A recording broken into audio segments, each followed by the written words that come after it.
Yun guys, good morning sa inyo lahat. Yan, for today's video guys, kung mapapansin niyo, nandito pa rin tayo sa kasa ng Premium Bikes.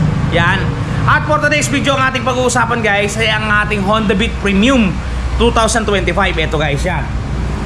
Yan. Doon sa mga nagbabala kumuha ng Honda Beat Premium, ito guys, ito ang bibidyohan natin ngayon. Tatalakayin natin syempre ang actual inclusion niya pagka kinuha niyo ng hulugan. Kung ano ba ang mga galawan niya pag ina-activate. At syempre, presyo. Hindi mawawala ang sound check para dun sa mga nagpaplano, nagbabalak at aspirant kumuha ng Honda Beat na 2025. Guys, ito na ang video na para sa inyo kasi dito tatalakayin natin lahat at wala tayong ititira. Okay, bago natin banatan, bago natin tirahin at kirain, syempre, intro muna tayo.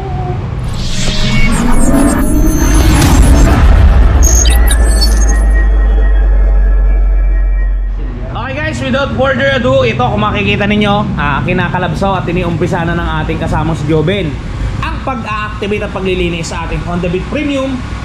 Yan, 2025 model yan. Black Premium to guys, kung mapapansin ninyo. Itim yung ating paintings.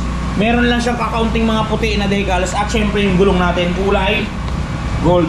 Yan o, kung mapapansin ninyo yung kulay gold. Yun, at meron siya dito guys, logo ng Beat na naka-embodge. Ang ibig sabihin nun, yung nakaalsa. Kumbaga sa tinapay, maalsa. Yan o. Maalsa siya na maganda talaga. Yan. Yan guys, yan yung itsura ng ating Honda Beat Premium Black ngayong 2025. Kaya doon sa mga gumugusto nito, guys, banatan guys, ito yung actual inclusion ng motor. Pag kinuha nyo ng cash at hulugan, ito ang kasama niya accessory. Yan, kung mapapansin niyo, buksan natin yung ating U-Box. Yan, sa U-Box guys, yan mapapansin natin at mapapansin ninyo, mapapansin nating lahat. Ito ang kasama niya. Yan o, walang cut, dire-diretso para sa inyo. Una, yung tools niya guys, yan, may lalagyanan pa, ibuhos natin para makita nyo. Yun. Ang kasamang tools, open wrench sa 10 at saka 12. Screw, vice versa to, positive at negative. Open wrench sa 12 at saka 8, pangtanggal ng spark plug. Yan guys, ang kasamang tools. At ito naman guys, meron tayo ditong owner's manual. Yan, owner's manual. At syempre, meron tayo ditong side mirror. Yan guys, pakita ko sa inyo. Para yung makukuha ninyong mga unit ay parehas ng mga ipinakikita natin. Hindi tayo mautakan o hindi mapalitan ng mga aksesorya. Ito guys, ang side mirror. Yan, mapapansin ninyo. Para siyang dahon na meron siyang konting carbon loading. Yan. Meron naman dito guys, kung ipapakita sa inyo ni dealership, ito yung mga kasama niyan. Yan o. Kaso hindi, alam ko hindi na naipapakita to. Ako lang nagpapakita nito. Yan o, meron ditong manual, side mirror, tools, saka battery. Yan guys. Tapos, ito yung ating baterya guys. Yan, kung mapapansin ninyo. Ang tatak ng kasama nito ay Yuasa. May tatak yan na Honda guys oh. Ayan, buhati ko. May tatak yan na Honda oh, yan, Honda. Yuasa ang tatak niya. Sinlaki lang to guys ng baterya ng Honda XRM. Mas malaki yung baterya ng Honda Click. Yan guys, yan yung actual inclusion ng ating unit pagka kinuha nyo ng cash o hulugan. In addition, meron yung pre-helmet. Ang problema guys, naubusan lamang tayo ng unit. Wow. Yun. Ito guys, ito yung ating unit. Ayun, pasarahan na nga pala natin. Ito yung presyo niya. Para doon sa mga naghahanap ng presyo, guys, ngayong April 2024, naka-promo si Honda Beat. Yan ha, good news yan. Ito ang presyo niya. Ang premium price natin ng ating Honda is 73,400 pesos. Yan guys. Yan ha, 73,400 pesos. Ang down payment natin guys kay Premium Bikes Corporation, yan, kay Premium Bikes ay 5%, which is 3,670. Ang magiging monthly ninyo pagka nag-down kayo ng gantong amount sa 2 taon, 4,471. At sa 3 taon, 3,413. Yan guys, screenshot nyo na yung presyo, screenshot nyo na para kasama ako. Yan guys, yan yung presyo ng ating Honda Beat Premium. Para doon sa mga gustong kumuha, yan guys, screenshot nyo na.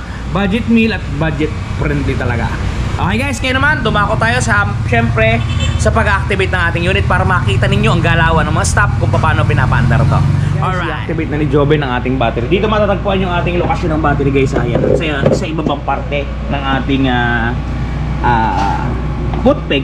Yan guys, ito napapansin ko sa Honda, parang mahilig at gustong gusto nila na ang battery ay nasa bandang ilalim, no? Hindi Hindi ko rin maipaliwanag kung bakit, pero kadalasan nasa ilalim talaga. Yan guys, ito. Makikita nyo, napakadaming fuses dito. Nandyan lahat. Tapos yung baterya natin medyo pahiga ang pagkakalagay niya. Para talaga namang sapak na sapak. Yan. Yan guys, tulungan natin si Joben. At parang nahihirapan. Hindi yata napagod kagabi. Lumaban sa liga. Yan guys, nadali na natin yung positive. So ngayon, yung negative na lang yan. Bali yan yung kanyang mga galawan sa baterya. Napakadali lang i-activate na to guys, lalo kung matagal na kayo nagtatrabaho sa dealership. Sanay na kayo sa mga gagawin. Yan. Yan guys, bali okay na yung ating battery. Yan, tatakpan na ni Joben. Ito nga pala isura ng susi guys ng ating bit. Yan. Ganyan, meron siyang sa taas, magnet sa taas. Tapos ganun, napaka manual lang ng itsura ng susi niya. Yun, binabalik na ni Joben yung takip. Bali, dalawang takip na to guys ha. Ito yung pinaka-inner. Tapos meron pa yung outer, yung pinaka-sapin niya. Yan, ito guys, i-try natin kung tumalab yung bateryang inactivate. Susin natin yung unit. Yun guys, umepekto, tumalab at gumana. Yan, kung mapapansin ninyo, nandito yung mga indicator niyan guys oh. Ayan, sa taas yung indicator. Tapos, yung ating speed meter, analog. Ito. Tapos meron tayong maliit dito na digital. Dito lalabas yung fuel gauge at saka yung ating odometer, yung total. Okay guys? Okay, ito guys, busin na natin. Hilo to, hilo. Yan ang indicator niya. Tapos signal light to guys. Ito, signal light. At sa kabila, electric starter. Okay guys, para dun sa mga nagtatanong kung gaano ba kalaki ang ating Honda Beat. Ito guys, ang height ko ay 5'6", sasakyan natin to. Ito guys, pag 5'6" kayo, ganito ang itsura kasi sinakyan nyo Honda Beat. Flat footed. Yan. Ibig sabihin niyan, abot na abot guys ng 5'6".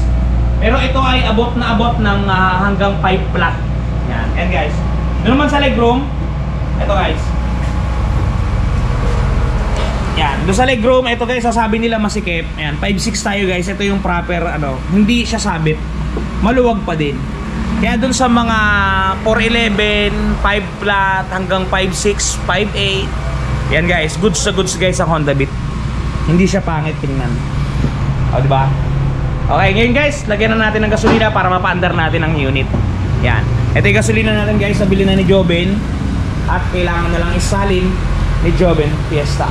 Job, salin mo nga para mapakilig na natin sa mga subscriber yung tunugan ng ating Honda Beat Premium Black.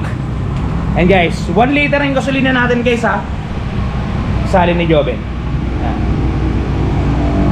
Kulay red guys, gawa ng maganda sana kulay green.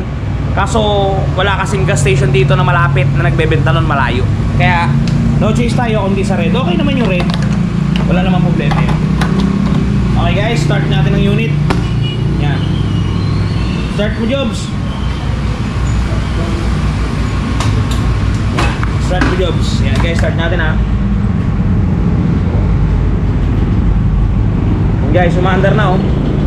Napakatahimik. Yan guys. Yan yung andaran guys ng ating Honda Beat ha. Napakatahimik guys. Yan, pakinggan nyo ha, yung muffler nya. Yan. Air cooled to guys ha, air cooled. Yan o, air cooled. Ganda ng mags nya guys sa kulay gold. Tapos yung gulong nya medyo mataba. Bagay na bagay sa kanya. Kaya doon sa mga gumugusto kumuha ng Honda Beat guys, 5% down payment lamang ito sa buong premium bike sa buong Pilipinas. 5% down payment ang ating Honda Beat Premium Black. Lahat ng Honda Beat ba guys ha, pati yung Playful, lahat ng kanyang variant 5% DP. And guys, umaandar to, pakinggan nyo. Yan. Umaandar yan. And guys, dito ang itsura naman dito sa kabila ay sa taas. And guys, wala lang. Pag umaandar siya, wala lang.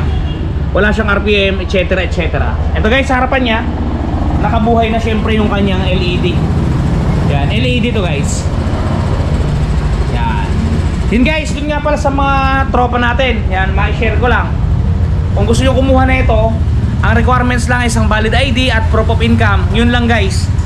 Para makita ninyo yung buong listahan ng requirements, meron tayong recent video nyan. Yung mga requirements sa pagkuha ng hulugang motorsiklo. Try nyo na lang panoodin at kompleto doon. Doon nga pala guys, sa mga namang problema. For example, nagkaroon kayo ng Honda Beat.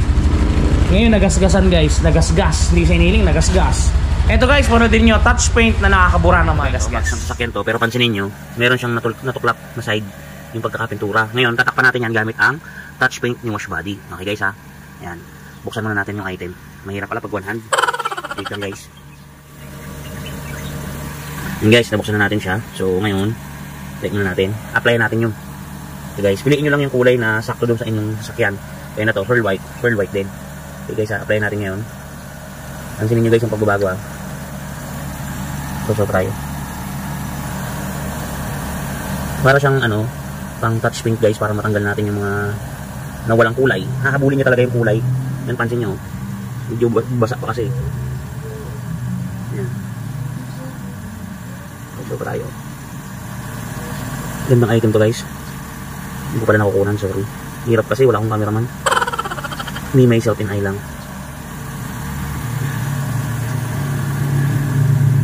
Guys, oh, diba? Nawala na yung kanina. Yan guys, napakaganda ng touch paint na yan at talaga namang legit na mabubura niya ang mga gasgas na tinataglay ng inyong mga sasakyan, motorsiklo. Available nga pala yan guys sa sasakyan, sa motor at sa kung ano pa man. Yan, meron tayong description box, nandun yung link na kanilang Shopee Shop. I-try nyo na guys ang touch paint ni Wash Body. Okay guys, hanggang dito lang muna ang video natin. Sana nakatulong ito dun sa mga gustong kumuha ng Honda Beat Premium. Yan, nalaman ninyo ang galawan. At masaya akong mahihatid sa inyo ang video na to. Doon sa mga hindi pa nakapag-subscribe guys, palambing naman ng subscribe.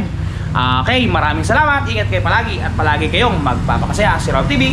Shoes! Bye-bye!